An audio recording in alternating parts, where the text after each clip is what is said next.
So I'm going to click the cogwheel in the upper right hand corner and click Edit View. And of course, this is our product-based view this time. And in this one, we have all of the fields available to us because we're basing this view on products. We do use a reference in order to connect to the review page that this displays on. So we still need to keep that, but we don't need to use the reference in order to display the fields. So if you remember from before, we switched to using the full node to display this content, but let's go ahead and switch over to using fields. So I'm going to click Content here and select Fields and then Apply All Displays. We'll leave these settings at their defaults and click Apply All Displays again.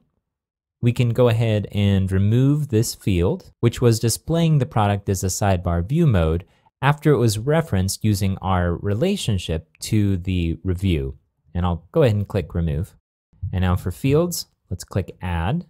And we'll search for image. Again, we're going to add the image in the body. I'll check Image and click Apply All Displays. This time, we're not going to use a relationship, and we'll uncheck Create a Label. For the image style, we'll select Sidebar, and we'll leave Link Image To at nothing, and click Apply All Displays. And now let's add our body. So on Fields here, we're going to click Add. We'll do a search for Body.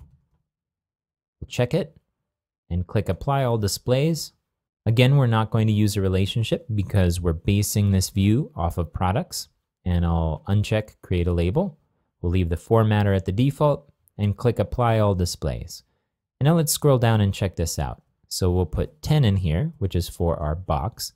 And we'll scroll down and we see the box and our description. And if we put in 11 into the contextual filter box here, we see our canned unicorn meat. Perfect. So this time, if we scroll up, we can actually set our title to About This Product, and it should display properly. So I'll put in About This Product and click Apply All Displays, and we'll click Save. Again, if we scroll down, we see About This Product, our image, and our description.